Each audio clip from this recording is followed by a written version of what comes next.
ಕಣ್ಣು ತುಂಬ ನೋಡಿ ಕಿವಿ ತುಂಬ ಕೇಳಿ ಮನ ಆನಂದಿಸುವಂತೆ ಕೇಳಿಸಿಕೊಂಡೆ.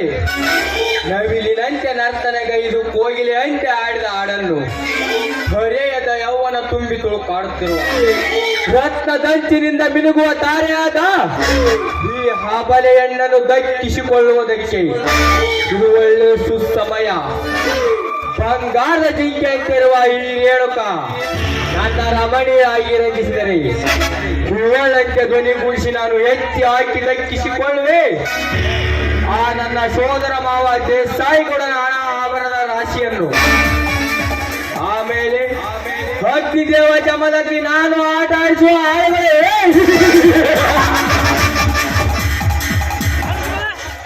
ರೇಣುಕ, ಯಾರವರು? ನಾನೇ ನಿನ್ನ ಪಡೆದಣ್ಣ ದೇಸಾಯಿಗೌಡನ ಫ್ಯಾಕ್ಟರಿ ಮ್ಯಾನೇಜರ್, ಅಲ್ಲದೆ ಅವನ ಸೋದರಳಿಯ ಸುರೇಂದ್ರ ಪಾಟೀಲ್. ಗೊತ್ತಾಯ್ತು. ತಾವಿಲ್ಲಿಗೆ ಬಂದ ಕಾರಣ 18ರ ಹರೆಯದ ಯೌವನದ ಬುದ್ಧಿಯನ್ನು ಹೊತ್ತು ಹಬಲೆಯಾಗಿ ಕೊಗಲವನ್ನೇ ಸುತ್ತಿ ಕೊರಳಿಗೆ ತಾಯಿಲ್ಲದೆ ಗೋಳಾಡುತ್ತಿರುವ ನಿನ್ನ ಕೊರಳಿಗೆ ಮಾಂಗಲ್ಯ ಕಟ್ಟಿ ನಿನ್ನ ಪತಿಯಾಗಲು ಬಂದಿರುವೆ. ಬಾಯಿ ಮತಹೀನ. ನೀನು ನಮ್ಮ ಫ್ಯಾಕ್ಟರಿಯ ಆಫ್ಟರ್ ಮ್ಯಾನೇಜರ್ ಸಹೋದರ ಪಟ್ಟಣಂತೆ ದೂರು ಮಾತನಾಡಿ ನನ್ನ ಕೊರಳಿಗೆ ತಾಳಿ ಕಟ್ಟಿಬಿಟ್ಟು ಇನ್ನೊಂದು ಸಾರಿ ನೋಡ್ತಿದ್ದೆ. ಆದ್ರೆ ನೀನು ನಮ್ಮ ಫ್ಯಾಕ್ಟರಿಯಲ್ಲಿ ಕೆಲಸ ಮಾಡುತ್ತಿರುವ ಮ್ಯಾನೇಜರ್. ನಾನೇನು ಕೂಗಾನದ ದಿಕ್ಕಡಿ ಹೆಣ್ಣಲ್ಲ. ಇಲ್ಲಿಂದ ಹೊರಟು ಹೋಗು. ಹೊರಟು ಹೋಗಲು ಬಂದಿಲ್ಲ ರೇಣುಕ. 18ರ ಹರೆಯದ ಯೌವನಲ್ಲಿ ತುಂಬಿ ತುಳುಕಾಡುತ್ತಿರುವ ನಿನ್ನ ದೇಹದ ಸೌಂದರ್ಯ ಸುಖ ಸವಿಯಲು ಬಂದಿರುವೆ. ಅದು ಈ ಜನ್ಮದಲ್ಲಿ ಸಾಧ್ಯವಿಲ್ಲ ಎಂದು ತಿಳಿದುಕೋ. ಸಾಧ್ಯವಾಗದನ್ನೇ ಸಾಧಿಸಲು ದೊಡ್ಡ ಛಲಗಾರನಾಗಿ ಸುರಪತಿಯಿಂದ ಸುರೇಂದ್ರ ಪಾಟೀಲರಿಗೆ ಅಸಾಧ್ಯವಾಗುವುದೆಂಬುದಿಲ್ಲ ಈ ಬ್ರಹ್ಮಾಂಡದಲ್ಲಿ. ಅಂದಾಗ ಕೇವಲ ಸೂಡಿ ಹಾಕಿದ ಮ್ಯಾಡಿ ಅಣ್ಣಾದ ನೀನೇನು ಮಹಾಬಾಯಣ್ಣರ ಮಣಿಯಾಗಿ ಮಾತನಾಡೋ ಶ್ವಾನಂತವನೇ. ನಿನ್ನಂತ ಕಾಮದ ಕೊರಳನ್ನು ಹರಿದು ಆ ಕೊರಳನ್ನು ಕೊರಳಿಗೆ ಹಾರ ಮಾಡಿಕೊಂಡ ನನ್ನಂತ ಹೆಣ್ಣಲ್ವೇ ಆ ತಾಯಿ ಕೂಡ. ಹಲವರು ಬರೆದಿಟ್ಟ ಕಥೆ ಕಾದಂಬರಿ ಓದಿ ರಾಮಾಯಣ ಮಹಾಭಾರತ ಹೇಳಿ ಕಳೆದುಕೊಳ್ಳಬೇಡ ನಿನ್ನ ತಾಯಿ ಭಾಗ್ಯವನ್ನು. ನಿನ್ನ ಮಡದಿಯಾಗುವೇನೆಂದು ನಿನ್ನ ಎತ್ತಮ್ಮನ ಸಾಕ್ಷಿಯಾಗಿ ನನಗೆ ವಚನ ಕೊಟ್ಟರೆ ಸುತ್ತೇಳಿನ ಗುರು ಹಿರಿಯರ ಸಾಕ್ಷಿಯಾಗಿ ಆ ನನ್ನ ತಂದೆ ಗುರು ಸಿದ್ದೇಶ್ವರ ಸಮ್ಮುಖದಲ್ಲಿ ಕಟ್ಟುವೆ ನಿನ್ನ ಕೊರಳಿಗೆ ಮಾಂಗಲ್ಯ. ಇದನ್ನು ತಿರಸ್ಕರಿಸಿ ಹೆಣ್ಣು ಈ ಜಗದ ಕಣ್ಣೆಂದು ನೀನು ನಿಗರಾಡಿದರೆ ಪರಸ್ಪರ ಮೂಡಿಸುವ ನಿನ್ನ ಹೊಟ್ಟೆಯಲ್ಲಿ ಬಾಗಿಲ ವಂಶದ ಕುಡಿಯಲ್ಲ.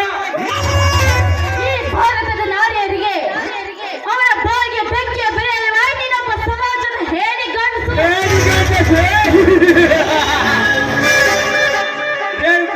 ನಿನ್ನಂತ ನೂರಾರು ಹರೆಯದ ಬಾಲ್ಯರನ್ನು ಹಣ ಆಭರಣದ ರಾಶಿಯಲ್ಲಿ ಆಡಿಸಿ ದೊಡ್ಡ ಆಳುವ ಅರಸನಾದ ಈ ಸುರಪತಿನ ಸುರೇಂದ್ರ ಪಾಟೀಲ್ ಮನಸ್ಸು ಮಾಡಿ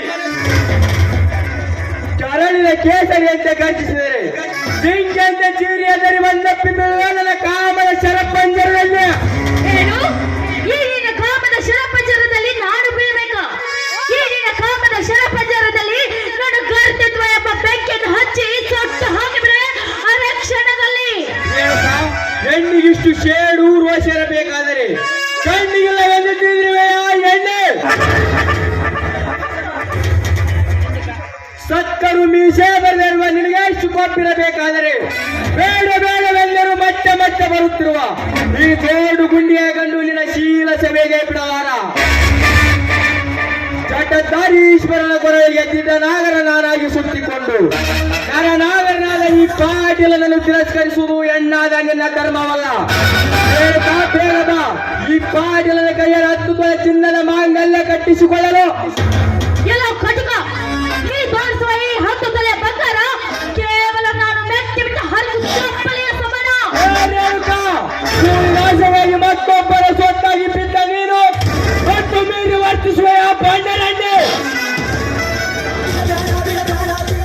ಮಾವಿನ ಹಣ್ಣಿನಂತೆ ಮಾಗಿನಿಂದ ಮಾಟಗಾರ್ತಿ ಎಣ್ಣೆ ನಿನ್ನ ಶೀಲ ಸಭೆಯೇ ನಾನು ಬಿಡಲಾರೆ.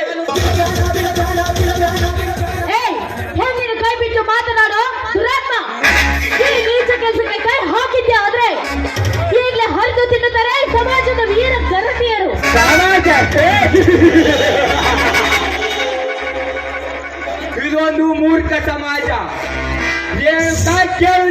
ಜಾತಿ ಸಮಾಜದ ಕಥೆಯನ್ನು ದೇವರಂತ ಗಂಡನಿದ್ದರು ಮಿಂಡನ ಸುಖಕ್ಕಾಗಿ ತಾಳಿ ಕಟ್ಟಿದ ಗಂಡನನ್ನು ಕೊಂದ ಕಟುಕಿ ಎನ್ನುವ ಎಷ್ಟಿಲ್ಲ ಈ ನಿನ್ನ ಆರು ಸಮಾಜದಲ್ಲಿ.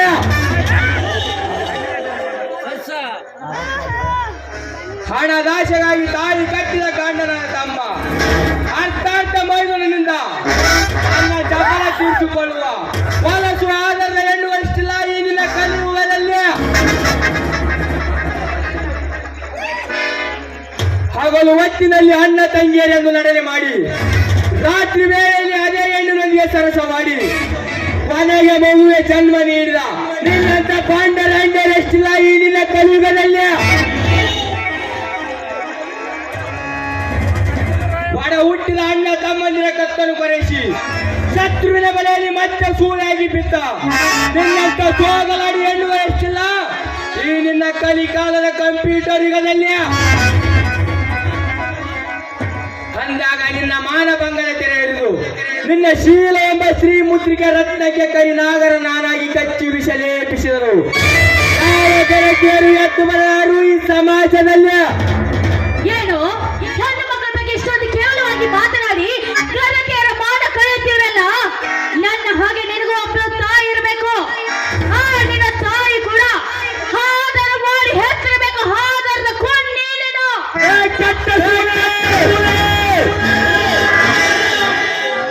ಕಚ್ಚಿಗೆ ಉತ್ತರಿಸಿದ್ದಾದರೆ ಉಗಿದು ಬಿಡುವೆ ನಿನ್ನ ಮೃದುವಾದ ದೇಹವನ್ನು.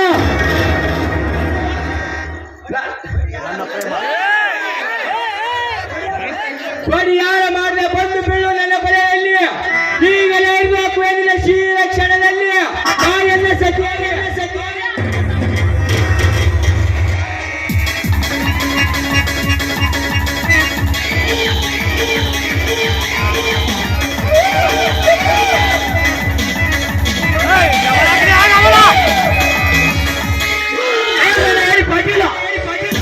ಮೊದಲು ಕೈ ಬಿಡು ಈ ಶ್ರೀಮಂತ ಕುಮಾರಿಯನ್ನು. ನನ್ನ ಪ್ರೇಮ ಚಲ್ಲಾಟದಲ್ಲಿ ಸಂಪದಂತೆ ಸಾಗಿ ಬಂದ ನೀನವನಲ್ಲಿ ನಿಮ್ಮಂತ ಕಟುಕ ಶ್ರೀಮಂತರ ಕಣ್ಣು ಕೇಳಲು ಸಿದ್ಧನಾಗಿ ಬಂದ ಸೂರ ಚಮದಗ್ನಿಲೇ ಇಲ್ಲಿ ನಾನಲ್ಲದೆ ನಿಮ್ಮಂತ ಕಾಮುಕರ ಕತ್ತು ತೆಗೆದು ಸಿದ್ಧನಾಗಿ ಬಂದ ನಿನ್ನ ಪಾಲಿನ ಹುಲಿ ಸುತ್ತು ಕುಳಿಯು ಗತಿಯಿಲ್ಲದ ಬಡ ಭಿಕಾರಿ. ನೀನು ನನಗೆದುರಾಗಿ ನಿಲ್ಲುವೆಯಾ? ಬಾಯಿ ಮುಚ್ಚಲೇ ಹೇಳಿ ನನ್ನ ಮಗನೇ. ನಿನಗೆದುರಾಗಿ ನಿಲ್ಲುವುದಷ್ಟೇ ಅಲ್ಲ, ಬಡ ಭಿಕಾರಿಯನ್ನು ಸಕ್ಕಿ ನಿನ್ನ ಮಗಳುತ್ತಿರುವ ನಿಮ್ಮಂತ ಶ್ರೀಮಂತ ಕುಂಡಿಗಳಿಗೆ ನಾ ಹೀಗೆ ನಿಲ್ಲುತ್ತೇನೆ. ಏ ಪಾಟೀಲ, ಈ ಜಮದಗ್ನಿ ತನ್ನ ಬಡತನದ ಬಗೆಯನ್ನು ಅರಿದಗೆದು ಒಂದು ಸಲ ಸೇಡಿನ ಸರ ವೇಗದಲ್ಲಿ ಸಾಗಿದರೆ ಸೇಡಿಯಾದ ನಿನ್ನ ಗತಿ ನನ್ನ ಸೇಡಿನ ಕಿಡಿಗೆ ಆಗುತ್ತೆ. ಈ ಪಾಟೀಲನಿಗೆ ಎದುರಾಗಿ ನಿಲ್ಲುವುದು ಒಳ್ಳೆದಲ್ಲ. ಒಮ್ಮನೆ ಹೊರಟು ಹೋಗು ಇಲ್ಲಿಂದ. ಹಾಗೆ ಹೊರಟು ಹೋಗಲು ಬಂದಲೇ ಪಾಟೀಲ, ಈಗ ನಿನ್ನ ದೇಹ ಭಾಗ ಮಾಡಿ ಇವಳ ಮಾನ ಕಾಪಾಡಲು ಬಂದಿರುವೆ. ಜಮದತ್ತಿ, ನನ್ನ ದೇಹ ಇಬ್ಬಾಗ ಮಾಡ್ತೇನೆಂದು ಬಂದ ನಿನ್ನಂತ ಎಷ್ಟೋ ಜನ ಸತ್ತು ಸುಡುಗಾಡು ಸೇರಿದ್ದಾರೆ ನನ್ನ ಕೈಯಲ್ಲಿ. ಈ ಪಾಟೀಲನ ಸಾಹಸ ತಿಳಿಯದೆ ನೀನು ನಿಂತರೆ ನಿನ್ನ ಘಟ ಉರುವುದು ಖಂಡಿತ. ಜೀವಕ್ಕೆದುರಾಗಿ ಬದುಕೋ ಘಟ ಅಲ್ಲೇ ಇದು. ಘಟ ಬಿತ್ತರಾಟ ಸಾಧಿಸಿ ಸಾಯುವ ಕೆಚ್ಚನೆಯ ಚಲಗಾರ ಈ ಜಮದಗ್ನಿ. ಹಗಲಿರಲು ಸತ್ಯ ನ್ಯಾಯ ನೀತಿಗಾಗಿ ಹೋರಾಡಿ ಮುತ್ತೈದರಿಗೆ ಮುಖ್ಯ ಸ್ಥಾನ ಕೊಡಿಸಲು ಹುಟ್ಟಿ ಬಂದಿರುವೆ. ಈ ನಾಡತಾಯ ಉದರದಲ್ಲಿ ಈ ಬೇಡ ಇರಬಹುದು ಕೊಡ್ಲಿಯೊಂದಿಗೆ ಅದರಲ್ಲೂ ನನ್ನ ಕಣ್ಣೆದುರಿಗೇನೆ ನೀನು ಗರತಿಯರನ್ನು ಕೆಣಕುವೆ ಅಂದಾಗ ಜಾಮೋಹನ ಅರಕೆ ಕೋಣದಂತೆ ನಿನ್ನನ್ನು ಓಡಾಡಿಸಿಕೊಡಿ. ಕುಡಿದು ಬರುವ ನಿನ್ನವರ ರಕ್ತವನ್ನು ಕುಡಿಯಲು ಮರಣದ ಬೀದಿಯನ್ನು ಹರಿದಾಕಿ ಪ್ರಾಣ ತ್ಯಾಗ ಮಾಡಿ ನಿಲ್ಲುವೆ. ನಿನ್ನೆಲ್ಲರೂ ಸಟ್ಟು ಹೊಡೆದ ಇವಳಿಗಾಗಿ ನಿನ್ನ ಪ್ರಾಣ ತ್ಯಾಗ ಮಾಡಲು ಇವಳೇನು ನಿನ್ನ ಮನೆ ಹೆಣ್ಣಲ್ಲ. ಒಮ್ಮನೆ ಹೊರಟು ಹೋಗು ಇಲ್ಲಿಂದ. ಅಸಹಾಯಕ ಸ್ಥಿತಿಯಲ್ಲಿದ್ದ ಈ ಹೆಣ್ಣನ್ನು ನಿನ್ನ ಕೈಯಲ್ಲಿ ಕೊಟ್ಟು ಹೋಗಲಿಕ್ಕೆ ನಾನೇನು ಹೇಳಿಯಲ್ಲೇ ಪಾಟೀಲ. ಈ ಹೆಣ್ಣು ಅಷ್ಟೇ ಏಕೆ ಕಷ್ಟದ ಕಣ್ಣೀರಿನಿಂದ ಕೈ ತೊಳೆಯುತ್ತಿರುವ ಇಂಥ ಅಬಲೆ ಹೆಣ್ಣು ಮಕ್ಕಳು ಯಾರ ಮನೆಯವರೇ ಆಗಿರಲಿ, ಅವರನ್ನು ಕೆಣಕಲು ಮುಂದಾದ ನಿಮ್ಮಂತ ಗೋಮುಖನರ ಯಾಕೆಗಾನರ ಕತ್ತರಿಸಿ ಕುಟಿದವರು ಬರುವ ನಿನ್ನ ದೇಹ ಇಪ್ಪಾಗ ಮಾಡ್ತೀನಿ.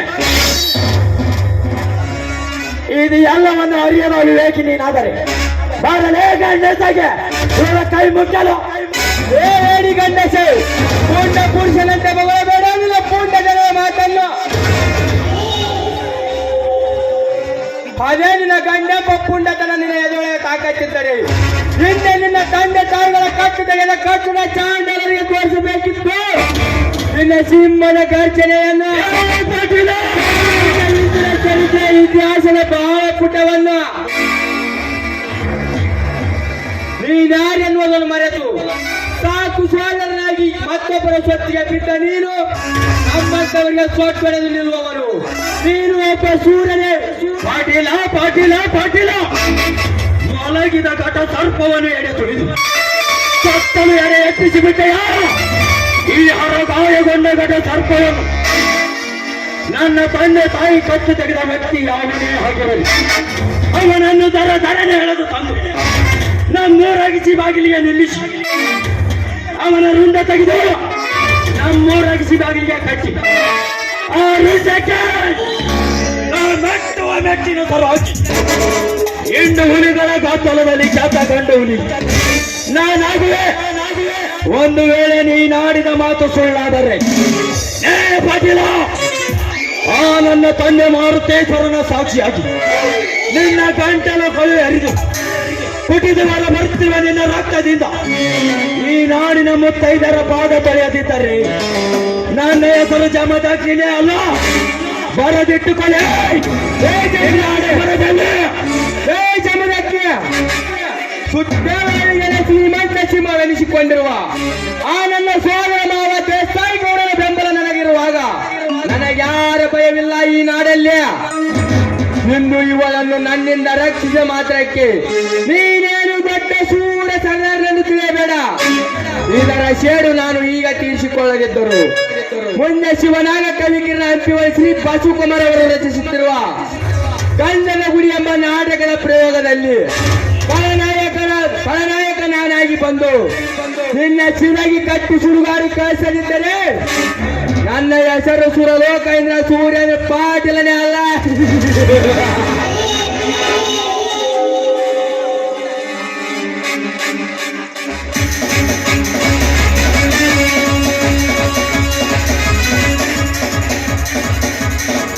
ಹೋಗಲೇ ಹೋಗು.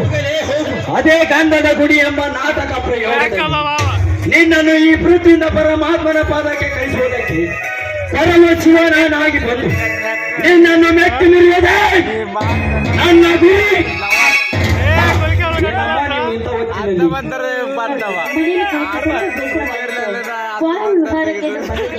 ಅಷ್ಟರಲ್ಲಿ ದೇವ ಮಾನವರಾಗಿ ಬಂದು ನನ್ನ ಮಾನವನ್ನು ಕಾಪಾಡಿದ್ರಿ.